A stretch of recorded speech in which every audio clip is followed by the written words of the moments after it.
दोस्तों, सीटेट के बाद अब रीट की बारी है, क्योंकि रीट का नोटिफिकेशन आ चुका है। जल्द ही रीट के फॉर्म भरे जाएंगे। दोस्तों, आपको किसी खास एग्ज़ाम के लिए इंतज़ार नहीं करना है। जिस भी राज्य में आपको नौकरी मिले, झट से ले लेनी है। दोस्तों, जो लोग हमसे पहले से जुड़े हुए हैं, ये बात अच्छे से जानते हैं कि हम फालतू की बातों में बिल्कुल भी आपका समय बर्बाद नहीं करते हैं। तो दोस्तों, इसके लिए आप हमारी वीडियो को लाइक, और जो लोग हमारे चैनल पर पहली बार आए हैं, चैनल को सब्सक्राइब ज़रूर कर लेना। दोस्तों, चलिए पहले सीडीपी के प्रश्न से शुरुआत करते हैं। दोस्तों, ये प्रश्न 2011 के रीट के हैं, यानी सीडीपी 2011 के। पहला प्रश्न है, निम्न में से कौन सा कथन विकास के बारे में सत्य नहीं है। दोस्तों, यहाँ नेगेटिव प्रश्न पूछा है, यानी नकारात्मक। पहला ऑप्शन है, विकास अंतःक्रिया का फल है। दूसरा है, विकास एक व्यवस्थित श्रृंखला का अनुगामी है। तीसरा है, विकास एक व्यक्तिगत प्रक्रिया है। चौथा है, विकास विशिष्ट से सामान्य की ओर होता है।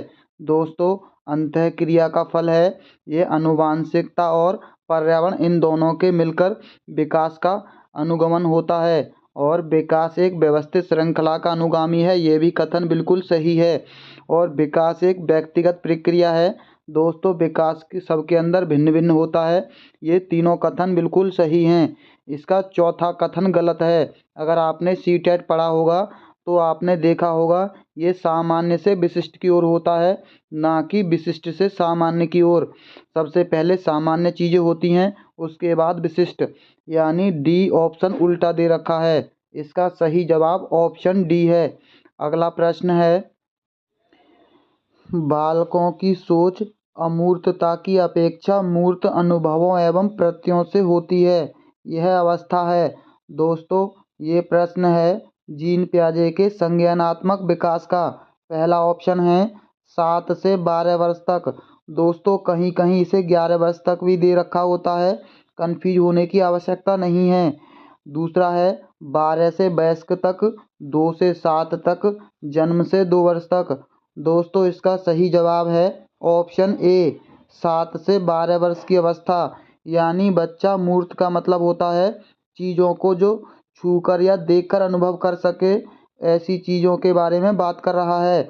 जन्म से 2 वर्ष तक की अवस्था होती है संवेदी प्रेरक अवस्था, यानी इंद्रियों पर आधारित। 2 से 7 वर्ष की अवस्था को कहते हैं पूर्व संक्रियात्मक अवस्था, और 7 से 11 वर्ष या 12 वर्ष तक की अवस्था को कहते हैं मूर्त संक्रियात्मक अवस्था, और 12 वर्ष से ऊपर की अवस्था को कहते हैं अमूर्त या औपचारिक अवस्था। अगला प्रश्न है, मानव विकास किन दोनों के योगदान का परिणाम है। पहला है अभिभावक एवं अध्यापक का, सामाजिक एवं सांस्कृतिक कारकों का, वंशक्रम एवं वातावरण का, इनमें से कोई नहीं। दोस्तों, ये प्रश्न तो एग्जामिनर का इतना फेवरेट हो गया है कि हर एग्जाम में पूछता है। जितने भी टीचिंग के एग्जाम होते हैं, वातावरण और आनुवंशिकता या वंशानुक्रम, इसके इन दोनों के संयोग से मानव का विकास होता है। ये प्रश्न अनगिनत बार पूछा गया है। अगला प्रश्न है, निम्न में से कौन पियाजे के अनुसार बौद्धिक विकास का निर्धारक तत्व नहीं है।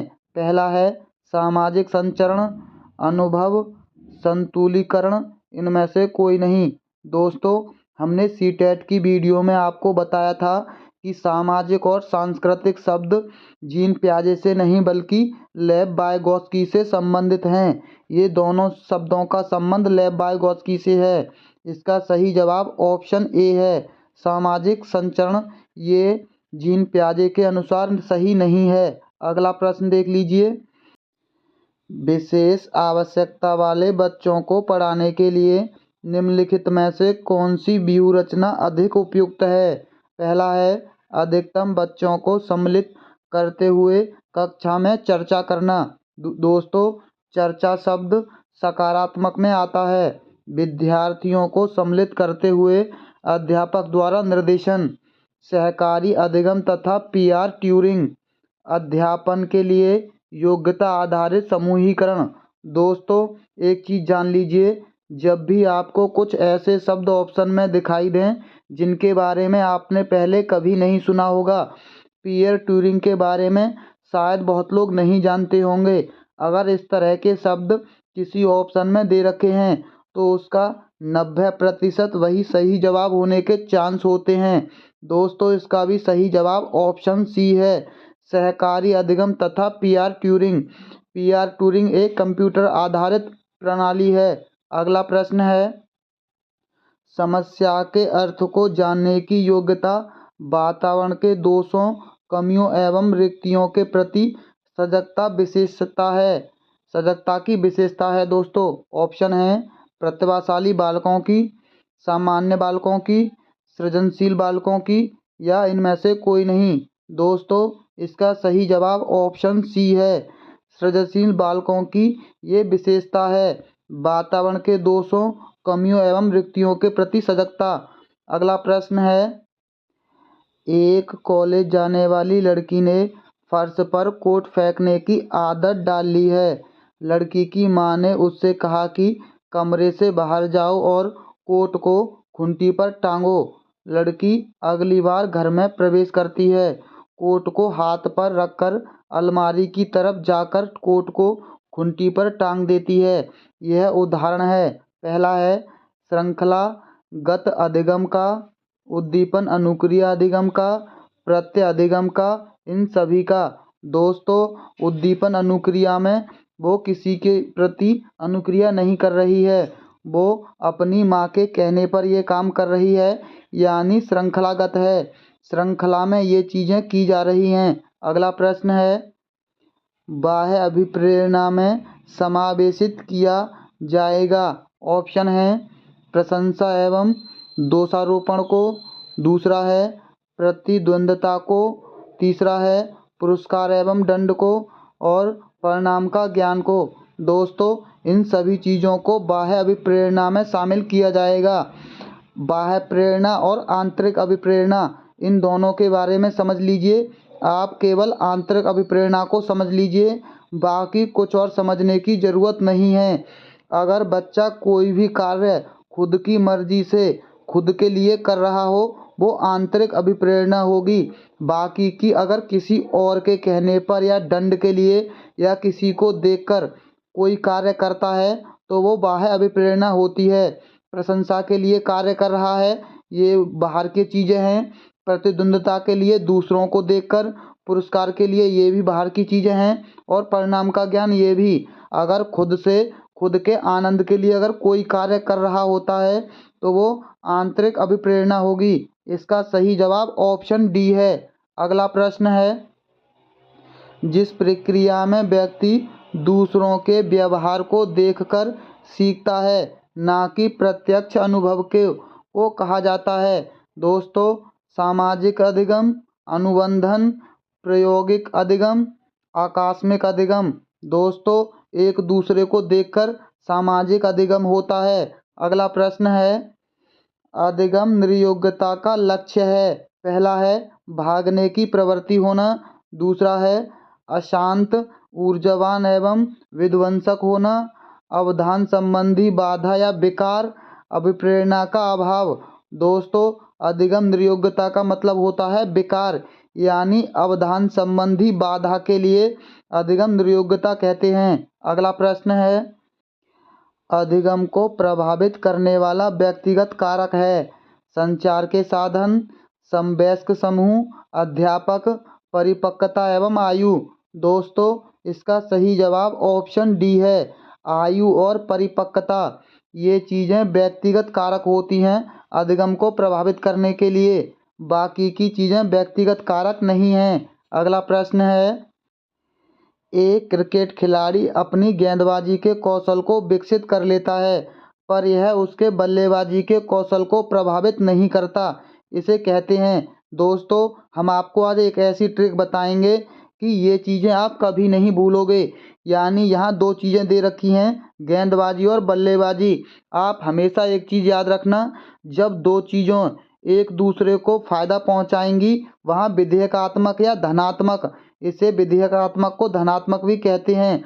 धनात्मक प्रशिक्षण अंतरण होता है, यानी दोनों एक दूसरे को फायदा पहुंचा रही हैं। अगर दोनों एक दूसरे को नुकसान पहुंचा रही हैं तो वो निषेधात्मक यानी ऋणात्मक होगा, और दोनों अगर किसी को न फायदा और न नुकसान पहुंचा रही हैं वहाँ शून्य प्रशिक्षण होता है। यहाँ गेंदबाजी बल्लेबाजी को प्रभावित नहीं कर रही है, यानी शून्य प्रशिक्षण। अगर गलत प्रभावित करती है तो निषेधात्मक, और अच्छा प्रभावित करती है तो धनात्मक।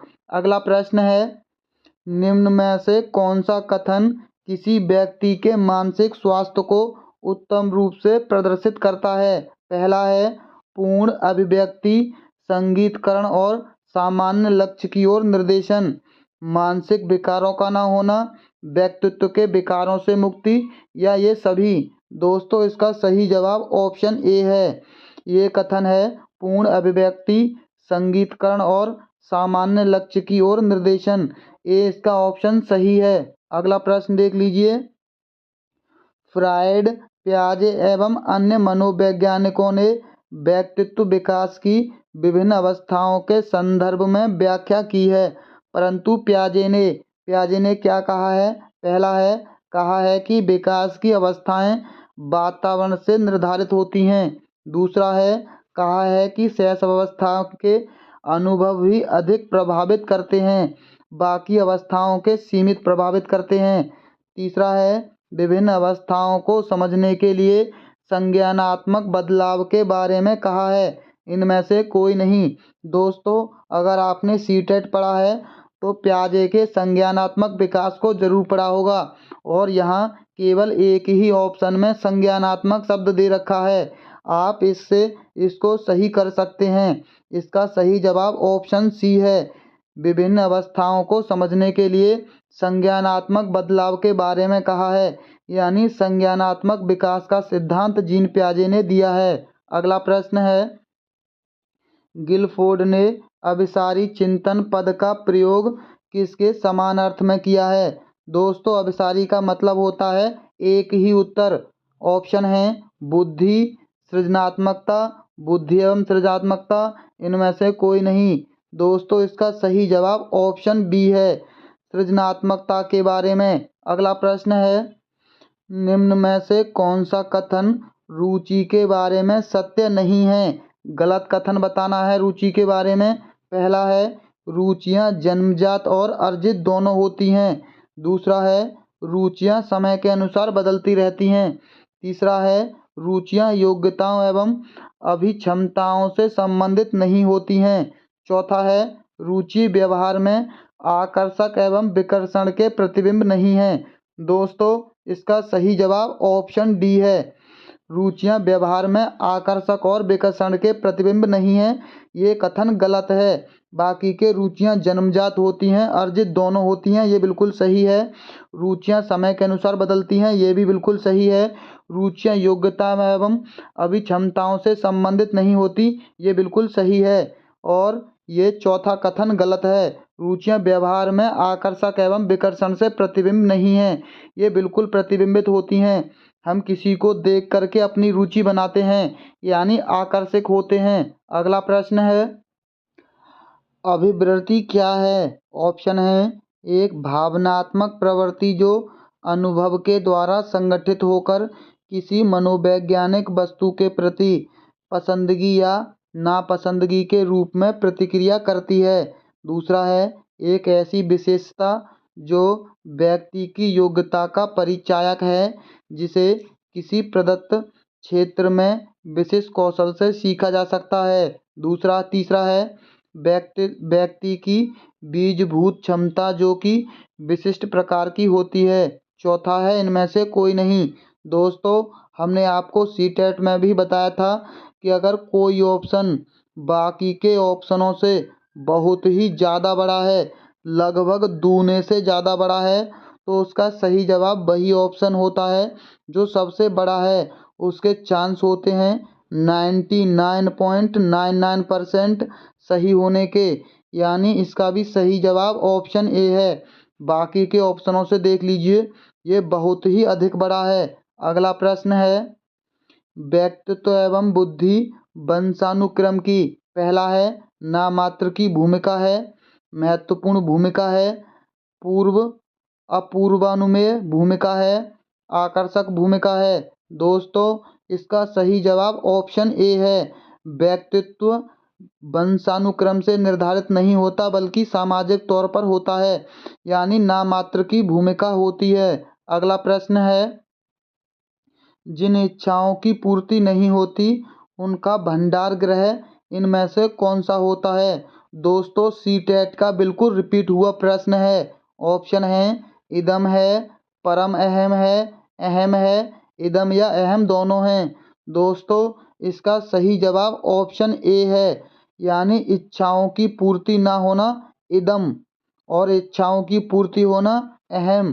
दोस्तों, इसे ऐसे याद रख सकते हैं कि अगर किसी की इच्छा पूर्ति हो जाती है तो उसके अंदर अहम आ जाता है, और जिसकी इच्छा पूर्ति नहीं होती उसके अंदर अहम नहीं आता है, यानी इसका सही जवाब ऑप्शन ए है, इच्छाओं की पूर्ति न होना, उसके अंदर अहम का ना आना। अगला प्रश्न है, रक्षा तंत्र बहुत सहायता करता है। ऑप्शन है हिंसा से निपटने में, थकान से निपटने में, दबाव से निपटने में या अजनबियों से निपटने में। दोस्तों, रक्षा तंत्र, आप इसको ऐसे याद रख सकते हैं, इन सारी चीज़ों में से सबसे ज़्यादा खतरनाक क्या होगा? हिंसा होगी, थकान होगा या दबाव होगा? दोस्तों, इसमें सबसे ज़्यादा खतरनाक दबाव होगा। अगर किसी बच्चे में दबाव है तो वो बहुत सारी चीज़ें नहीं कर सकता। इसका सही जवाब ऑप्शन सी है, दबाव से निपटने में रक्षा तंत्र बहुत सहायता करता है। अगला प्रश्न है, शारीरिक निर्योग्यता वाले व्यक्ति के लिए निम्न में से कौन सी युक्ति रक्षा तंत्र में सबसे संतोषजनक होगी? पहला है तदात्मीकरण, दूसरा है विवेकीकरण, तीसरा है अतिकल्पना या इनमें से कोई नहीं। दोस्तों, इसका सही जवाब ऑप्शन सी है, अतिकल्पना। अतिकल्पना सबसे संतोषजनक होगी। अगला प्रश्न है, बालक प्रसंगबोध परीक्षण 3 वर्ष से 10 वर्ष की आयु के बालकों के लिए बनाया गया है। इस परीक्षण में कार्ड में प्रतिस्थापित किए गए हैं। पहला है सजीव वस्तुओं के स्थान पर निर्जीव वस्तुओं को, दूसरा है लोगों के स्थान पर जानवरों को, पुरुषों के स्थान पर महिलाओं को, वयस्क के स्थान पर बालकों को। दोस्तों, 3 से 10 वर्ष के बच्चों के लिए जानवर बहुत ही प्रिय होते हैं। इसका सही जवाब ऑप्शन बी है, लोग उनके लिए प्रिय ज़्यादा नहीं होते बल्कि जानवर प्रिय होते हैं। इसका सही जवाब ऑप्शन बी है, लोगों के स्थान पर जानवरों को। अगला प्रश्न है, सृजनशीलता के पोषण के लिए एक अध्यापक को निम्न में से किस विधि की सहायता लेनी चाहिए? पहला है ब्रेन स्ट्रोमिंग की, यानी विचार वेश की, व्याख्यान विधि की, दृश्य श्रव्य सामग्री की या इनमें से सभी की। दोस्तों, हमने आपको पहले भी बताया था, जब भी आपको कोई ऐसे शब्द दिखाई दें ऑप्शन में जिनका मतलब आपको ना पता हो, इसका सही जवाब ऑप्शन ए है। अगर हम यहाँ व्याख्यान विधि नहीं होती तो इसका सही जवाब ऑप्शन डी लगा लेते। व्याख्यान हमेशा नकारात्मक होता है, चाहे वो रीट हो या सीटेट, दोनों में व्याख्यान नकारात्मक होगा, इसीलिए बी गलत है। इसीलिए इसका सही जवाब ऑप्शन डी नहीं हो सकता। श्रव्य दृश्य सामग्री सकारात्मक है और ये भी सकारात्मक है, लेकिन इन दोनों में जो सबसे ज़्यादा सही है वो ऑप्शन ए है, ब्रेन स्ट्रोमिंग। अगला प्रश्न है, निम्न में से कौन सा कथन सही नहीं है? दोस्तों, गलत कथन बताना है।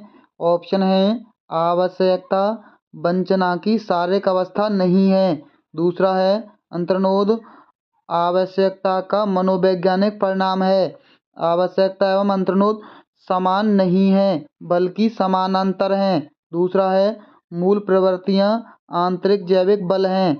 दोस्तों, इसका सही जवाब ऑप्शन ए है, आवश्यकता वंचना की शारीरिक अवस्था नहीं है। अगला प्रश्न है, शिक्षा का अधिकार अधिनियम 2009 में एक अध्यापक के लिए न्यूनतम कार्य घंटे प्रति सप्ताह निर्धारित किए गए हैं। दोस्तों, यानी एक सप्ताह में टीचर क्लास में कितने घंटे पढ़ाएगा? ऑप्शन हैं 40 घंटे, 45 घंटे, 50 घंटे या 55 घंटे। दोस्तों इसके लिए निर्धारित किए गए हैं 45 घंटे, यानी एक सप्ताह के अंदर टीचर 45 घंटे पढ़ाएगा।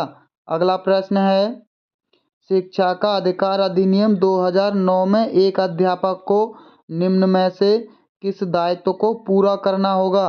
पहला है विद्यालय में नियमित रूप से समय पर उपस्थित होना। दूसरा है पाठ्यक्रम का संचालन कर पूरा करना होगा। तीसरा है संपूर्ण पाठ्यक्रम को निर्धारित समय पर पूरा करना होगा या इन सभी को। दोस्तों ये तीनों कथन बिल्कुल सही हैं। नियमित समय पर पहुंचना वो अनिवार्य है, पाठ्यक्रम का संचालन भी अनिवार्य है और निर्धारित करना भी अनिवार्य है समय पर, यानी इसका सही जवाब ऑप्शन डी है।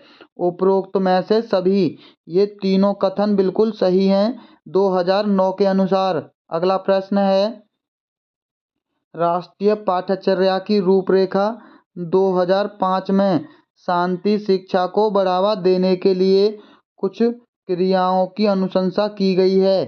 पाठ्यक्रम रूपरेखा में निम्न में से किसे सूचीबद्ध किया गया है? पहला है महिलाओं के प्रति आदर एवं जिम्मेदारी का दृष्टिकोण विकसित करने के लिए कार्यक्रम आयोजित किए जाएं। दूसरा है नैतिक शिक्षा को पढ़ाया जाए।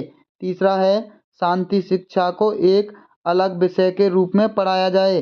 शांति शिक्षा को पाठ्यक्रम में सम्मिलित किया जाए। दोस्तों ए ऑप्शन बड़ा भी है बाकी तीनों ऑप्शनों से और सबसे सकारात्मक भी है। महिलाओं के प्रति आदर एवं जिम्मेदारी का दृष्टिकोण विकसित करने के लिए कार्यक्रम आयोजित किए जाएं। दोस्तों यहाँ सबसे बड़ी वाली ट्रिक भी काम करती है। ये बहुत छोटे ऑप्शन हैं और ये बहुत ही बड़ा ऑप्शन है। अगला प्रश्न देख लीजिए, राष्ट्रीय पाठ्यचर्या की रूपरेखा 2005 में बातचीत की गई है। ऑप्शन है ज्ञान स्थायी है व दिया जाता है, से ज्ञान का विकास होता है हो और उसकी संरचना की जाती है। दोस्तों यहाँ थोड़ी टाइपिंग मिस्टेक है, लेकिन इसका सही जवाब ऑप्शन ए ही है।